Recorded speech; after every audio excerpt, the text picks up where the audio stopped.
Hey guys, good morning. Welcome back to my channel. Welcome to a new vlog. চশমা পরো না না না না না পরো দেখেছো সোনুর কাণ্ড কারখানা। সানগ্লাসটা নিয়ে এসে পরিয়ে দিচ্ছে আমাকে। ঘরের মধ্যে সানগ্লাস। এটা তো যাই হোক, তোমরা সকলে কেমন আছো? আশা করি খুব ভালো। আমরাও ভীষণ ভালো আছি। আর এখন এই যে দেখো, সোনুর জামা নিয়ে বসেছি। জামার বোতাম ছিঁড়ে গেছে, লাগাতে হবে। আর এটা বাড়ি গিয়েছিলাম তো বাবা দিয়েছিল।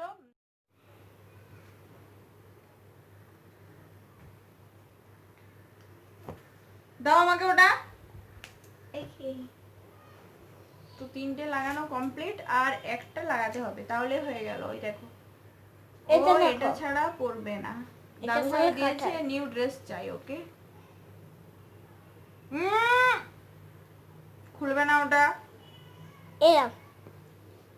এই হয়েছে এক সমস্যা, এসব নিয়ে বসলে ও সুতো কেটে নষ্ট করে ফেলবে। বেবু করবে না, করবে না, করবে না বলেছি আমি। কোথায় কোথায় সেপ্টেম্বর ফেলেছো? তোলো তোলো, পায়ে লেগে যাবে না হলে। ওই যে ওই যে, হ্যাঁ ওটা রাখো রাখো, তুলে রাখো এখানে। হ্যাঁ সব নাও, দিয়ে রাখো। তো আমার দুপুরের রান্না বান্না সমস্ত হয়ে গেছে, কেননা বর 8টার সময় বেরিয়েছে তো ডিউটি। তো ওকে বানিয়ে দিলাম, আমাদের জন্য বানিয়ে নিয়েছি। আর শুধুমাত্র একটা অমলেট বানাবো, ব্যাস, তাহলেই হয়ে যাবে দুপুরের খাবার। তো ওকে আগে এই জামাটা পরিয়ে দিই সেলাই করে, না হলে আমার মাথা খারাপ করে দেবে বোতামটা লাগিয়ে। তারপর একটা অমলেট বানাবো, তারপর দুপুরের খাবার খাবো। বেবি আমাকে এটা দাও, সিজারটা দাও, দাও। আমি হ্যাঁ এই যে দেখো সোনুর অবস্থা, জামাটা পরে নিয়েছে আর তার সঙ্গে স্কুলের ব্যাগ, আই কার্ড, টাই সমস্ত কিছু ঝুলিয়ে নিয়েছে কোলাতে। সোনু কোথায় যাচ্ছ? আমি স্কুলে যাচ্ছি। স্কুলে যাচ্ছ তুমি? আমি ইংলিশ বলছি। বলো, খেয়ে নাও রাইস। স্কুলে তো আজকে আমাদের এই লাঞ্চ, মাছের ঝোল, আর ওর জন্য একটা অমলেট বানিয়ে দিয়েছি, আর করলা আলু দিয়ে ভাজা, আর কুমড়োর তরকারি। এবার আচার নিয়ে নেব, তাহলেই হয়ে যাবে।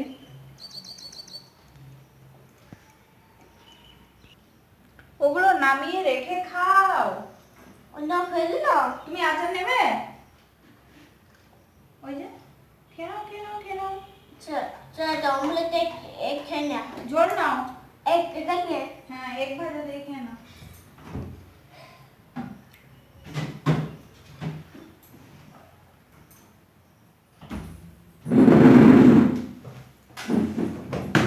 নেবে ঝোল? নাও। একটু নেবে?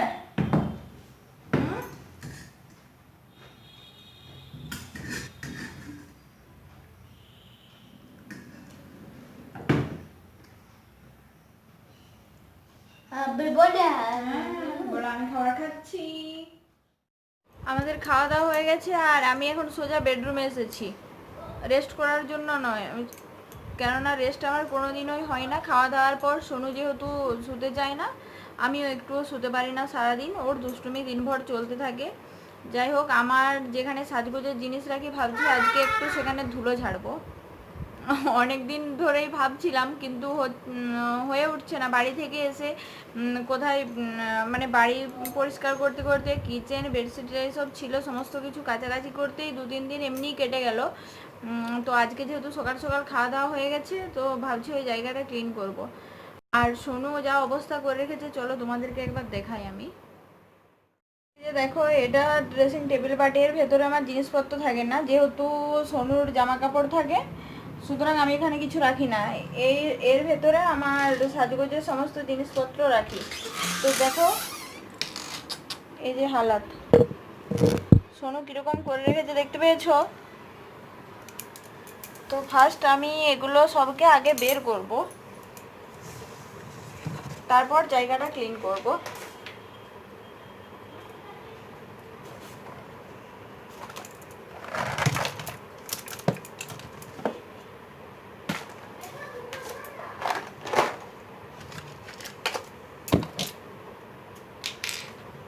দেখো কি অবস্থা, ও তো পাউডার পেলেই মেখে নেবে আর এরম অবস্থা করে দেবে, চারিদিকে ফেলে দেবে।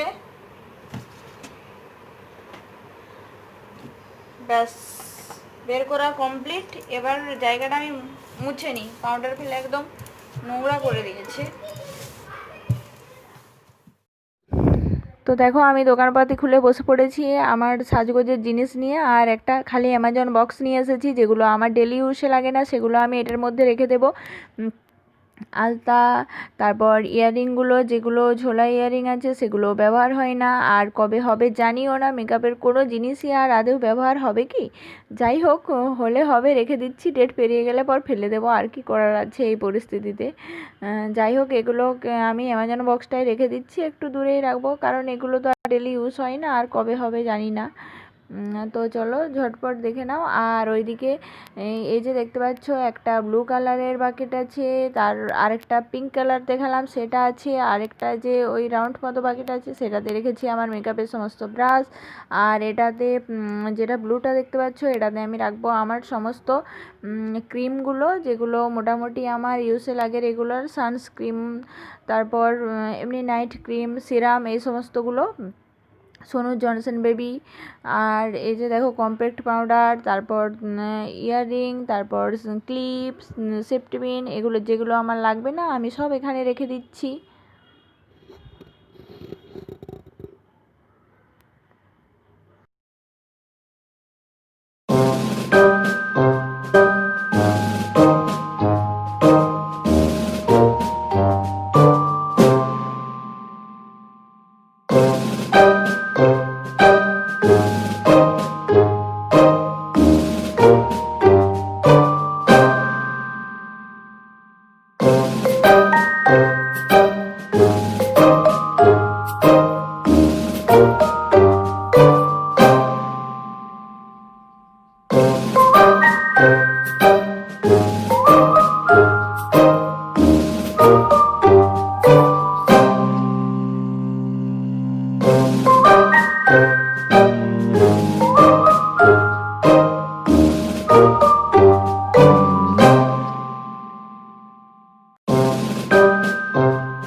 অনেকটা সকাল আজকে ভাত খাওয়া হয়েছে, তো এবার একটু খেতে খেতে পাচ্ছে, তো আজকে ভাবছি চিড়ের পিঠে বানাবো।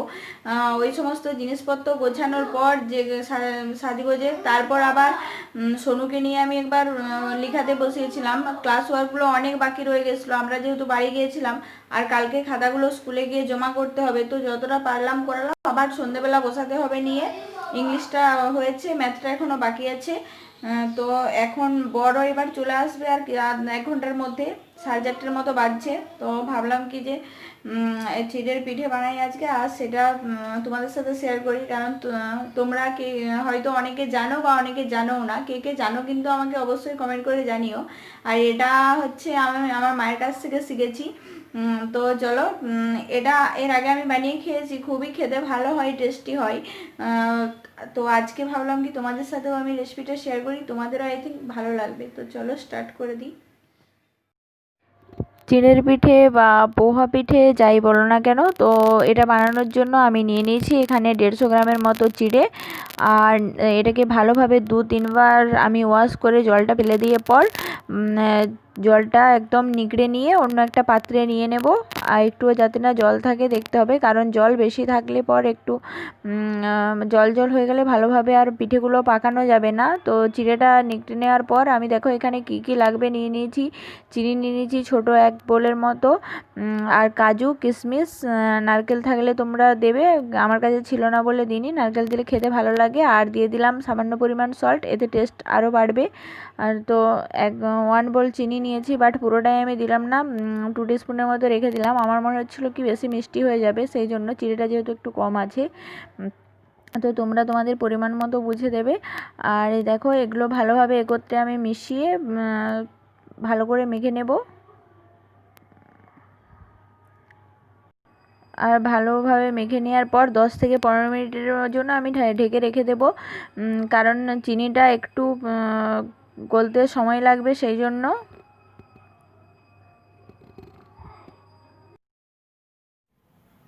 ফিরে এলাম 10 থেকে 15 মিনিট পর।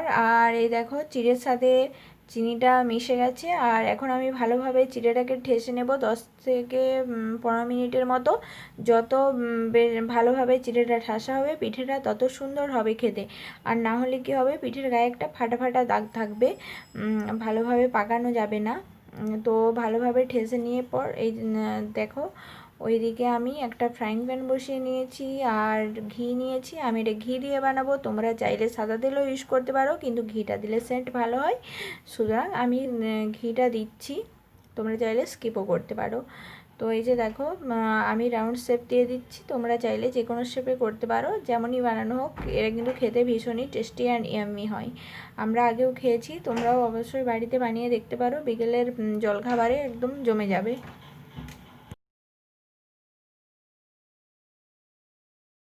সমস্ত পিঠে আমার পাকানো কমপ্লিট হয়ে গেছে। আর এদিকে দেখো একটা ফ্রাইং প্যান বসিয়ে নিয়েছি, আর এতে 2 টিস্পুনের মতো ঘি দিয়ে দিচ্ছি। আর ঘিটা মেল্ট হয়ে যাওয়ার পর আমি সমস্ত পিঠেগুলো দিয়ে দেব। এটা আমার বাড়ির তৈরি নিজের হাতে বানানো ঘি। আর এই যে দেখো এবার আমি পিঠেগুলো সমস্ত এক এক করে দিয়ে দেবো।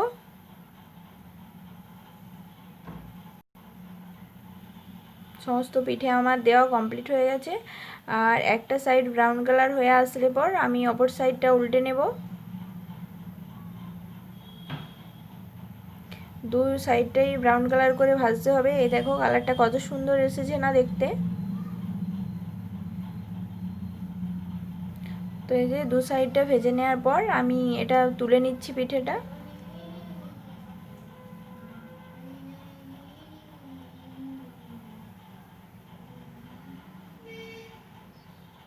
সমস্ত পিঠে আমার ভাজা কমপ্লিট, এবার উঠিয়ে নেব। তো তোমরাও চলে এসো আমাদের সাথে চিড়ের পিঠে খাওয়ার জন্য। পিঠে তো রেডি, আর বড় ডিউটি থেকে চলে এসেছে, এবার খাওয়ার পালা।